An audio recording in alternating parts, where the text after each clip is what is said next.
សូមស្វាគមន៍ចំពោះកម្មការមេរៀនបន្តទៀតសម្រាប់មេរៀននេះគឺយើងរៀនទាក់ទងជាមួយនឹងការធ្វើ navigation នៅលើ key numpad នៅក្នុងកម្មវិធី Blender សម្រាប់បងប្អូនដែលមិនទាន់បានជួយចុច Subscribe សូមជួយចុច Subscribe ក៏ដូចជាចុចរូបសញ្ញាកណ្ដឹងដើម្បីទទួលបានវីដេអូ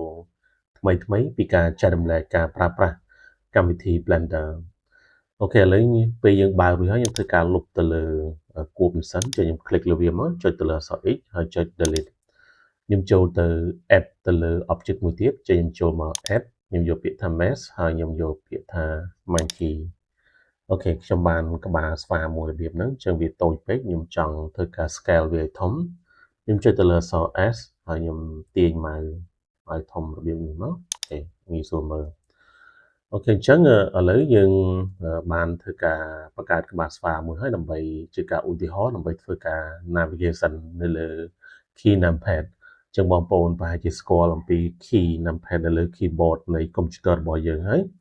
អូខេអញ្ចឹងយើងពិនិត្យមើលដល់គ្នាចឹងខ្ញុំចង់ធ្វើការបង្ហាញឬក៏ view object ហ្នឹងមើលពីខាងមុខអញ្ចឹងគឺខ្ញុំចុចទៅលើលេខ1នៅលើ key numpad អូខេអញ្ចឹងពេលណាយើងចុចយើងឃើញថារូបស្វាហ្នឹងគឺបង្ហាញយើងពីខាងមុខអូខេបើសិនបើយើងចុចទៅលើ key control បូកជាមួយនឹង key លេខ1នៅលើ numpad គឺវាធ្វើការត្រឡប់ឲ្យយើងមើលនៅខាងក្រោយវិញអូខេនេះបងប្អូនមើលហើយបងប្អូនមើលនៅកន្លែងនេះវាដាក់ថា back orthographic មានន័យថាមើលពីក្រោយគឺជាលក្ខណៈ orthographic អញ្ចឹងពាក្យថា orthographic ហ្នឹងវាដូចជាមួយនឹងពាក្យ 2D ដែរអូខេយើងចូលទៅមួយទៀតឥឡូវខ្ញុំចង់មើលវាពីខាងស្ដាំអញ្ចឹងខ្ញុំចុចទៅលើ key លេខ3នៅលើ key numpad អូខេអញ្ចឹងពេលណាចុចលេខ3យើងឃើញគឺវាចាប់ជ្រុងមើលពីខាងស្ដាំហើយបើសិនបើយើងមើលនៅកន្លែងនេះគេដាក់ថា right orthographic ឥឡូវថាខ្ញុំចង់មើលខាងឆ្វេងគឺខ្ញុំចុចទៅលើ key control បូកជាមួយនឹងលេខ3អូខេអញ្ចឹងគឺវាត្រឡប់ឲ្យយើងមកមើលនៅខាងឆ្វេងដែលជាលក្ខណៈ orthographic បើសិនបើយើងចង់មើលខាងស្ដាំវិញគឺយើងចុចលេខ3អូខេបើសិនបើយើងចង់មើលពីខាងលើអញ្ចឹងបើយើងមើលពីខាងលើគឺយើងចូលទៅចុចទៅលើលេខ7នៅលើ key numpad អូខេអញ្ចឹងបងប្អូនមើលពេលយើងចុចទៅលើលេខ7មកគឺវានឹងចាប់ឲ្យយើងមើលពីខាងលើហើយបើយើងពិនិត្យមើលនេះអាប់ស៊ីនេះគឺអក្សរ Z អូខេបើសិនបើយើងคลิกទៅលើអក្សរ Z នេះគឺវាត្រឡប់មកខាងក្រោយឥឡូវខ្ញុំអត់ប្រើអាហ្នឹងទេគឺខ្ញុំចុច control បូកជាមួយនឹងលេខ7គឺវាត្រឡប់ឲ្យយើងមើលខាងក្រោមអូខេចាំមើលវាដាក់ថា button orthographic អូខេមានន័យថាយើងមើលនោះពីបាតខាងក្រោមជាលក្ខណៈ 2D ហើយខ្ញុំចុចលេខ1អូខេវាមើលខាងមុខហើយបើយើងចង់មើលខាងក្រោយចុច control បូកលេខ1អូខេ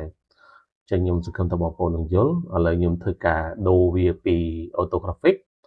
មកជាលក្ខណៈ perspective ចឹងខ្ញុំចុចទៅលើកង់ម៉ៅមកដើម្បីធ្វើការបង្វិលវាអូខេចឹងបងប្អូនមើលនៅកន្លែងនេះគេដាក់ថា perspective នេះមានន័យថាវាគឺជា view មួយដែលអនុញ្ញាតឲ្យយើងនឹងបានមើល object នឹងបានច្រើនជ្រុងពីគ្រប់ជ្រុងយើងចង់មើលជ្រុងណាក៏បានដែរក៏ប៉ុន្តែនៅពេលណាដែលយើងបើកវាជាលក្ខណៈ orthographic មានន័យថាយើងមើលបានតែមួយជ្រុងជារូបភាពនឹងវាចាប់ជាលក្ខណៈសំប៉ែតឲ្យយើងអូខេឥឡូវយើងសាកចុចទៅលើ key លេខ1នៅលើ numpad នេះបងប្អូនឃើញមានន័យថាយើងមើលចំតែពីមុខ object ហ្នឹងចានេះវីដេអូមកជាលក្ខណៈ orthographic អូខេយើងអាចធ្វើការដូរវាជាលក្ខណៈ orthographic ឬក៏ perspective ដែលយើងចុចទៅលើ key លេខ5នៅលើ numpad ឥឡូវយើងពិនិត្យមើលនៅកន្លែងនេះឥឡូវនេះយើងកំពុងស្ថិតនៅលើ perspective តែបើយើងចុចទៅលើលេខ5នៅលើ key numpad គឺវានឹងធ្វើការបើកជាលក្ខណៈ orthographic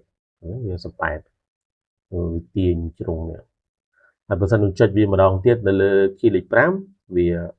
បើកមកជាលក្ខណៈ perspective អូខេឥឡូវមិញគឺយើងរៀនតទៅជាមួយនឹងការមើល object ពីខាងមុខពីក្រោយពីឆ្វេងពីស្ដាំពីលើពីក្រោមឥឡូវតទៅនឹងការបង្វិលម្ដងអញ្ចឹងការបង្វិលបើសិនបើយើងចុចទៅលើ key numpad លេខ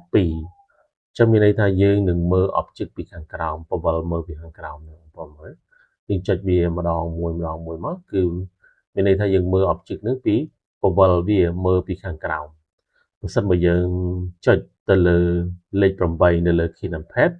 យើងពវល់វាមើលពីខាងលើពវល់វាមើលពីខាងលើលេខ2យើងចង់មើល object ហ្នឹងពវល់មើលពីខាងក្រោមហើយបើសិនបើយើងចុចទៅលើ key លេខ6គឺយើងពវល់មើលពីខាងស្ដាំយើងចុចទៅលើលេខ4គឺយើងពវល់មើលពីខាងឆ្វេងចឹងបងប្អូនសាកមើលបើកហើយអនុវត្តមើលទៅលើ key numpad អូខេហើយមួយទៀតបើសិនបើយើងចុចទៅលើ period ឬក៏យើងហៅថាចុចមួយនៅលើ key numpad ហ្នឹងគឺវានឹងធ្វើការ zoom ឧទាហរណ៍ថាចាវានៅឆ្ងាយចាហើយបើយើងចុចទៅលើសញ្ញាចុចមួយនៅលើ key numpad គឺវានឹង zoom object ហ្នឹងឲ្យយើងមើលកាន់តែច្បាស់អូខេមួយទៀតគឺយើងចុចទៅលើលេខ0នៅលើ key numpad ដើម្បីមើល object ហ្នឹងតាមរយៈកាមេរ៉ាវិញអូខេនេះអញ្ចឹងទម្រង់កាមេរ៉ាដែលវាចាប់object ហ្នឹងគឺវាមានលក្ខណៈរបៀបនេះឥឡូវថាពេលណាខ្ញុំបវល់អញ្ចេះប៉ុន្តែនេះកាមេរ៉ាបងប្អូនមើលយើងរៀនអត់ដល់ទេប្រហែលជាមិនសូវយល់អំពីការប្រើប្រាស់ទៅលើកាមេរ៉ាកាមេរ៉ាគឺវាបាញ់អញ្ចឹងគឺចាប់ពីជ្រុងនេះយើងព្រោះថាខ្ញុំចង់មើលរូបភាពហ្នឹងមើល object ហ្នឹងតាមរយៈកាមេរ៉ាអញ្ចឹងខ្ញុំចុចទៅលើលេខ0មកនៅលើ key numpad ហ្នឹងគឺវាបង្ហាញឲ្យយើងអញ្ចឹងអូខេអានេះហើយគឺជាលទ្ធផលបើសិនបើយើងចង់ធ្វើការ render គឺអាស្រ័យទៅលើកាមេរ៉ាណាបើសិនបើកាមេរ៉ានឹងវាបែរចាប់ជ្រុងណាឲ្យយើងបើយើងអត់សេរីទេគឺវានឹងបានរូបភាពជាលក្ខណៈរបៀបនោះឲ្យយើងតែម្ដងអូខេអញ្ចឹងសម្រាប់មេរៀននេះគឺយើងបានរៀនទាក់ទងជាមួយនឹងការប្រើប្រាស់ key numpad អញ្ចឹងទាក់ទងនឹងមេរៀនមុនក៏យើងបានរៀនទាក់ទងជាមួយនឹង key numpad ក្នុងការ zoom in zoom out ដែរដែលយើងប្រើប្រាស់ទៅលើ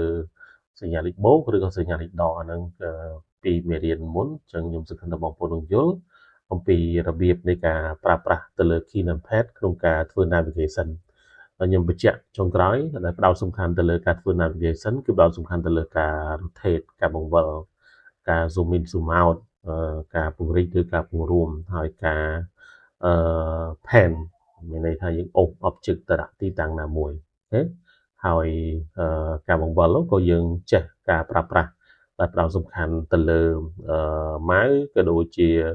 ការប្រើប្រាស់ទៅលើ key numpad ផងដែរអញ្ចឹងសូមអរគុណសូមជម្រាបលា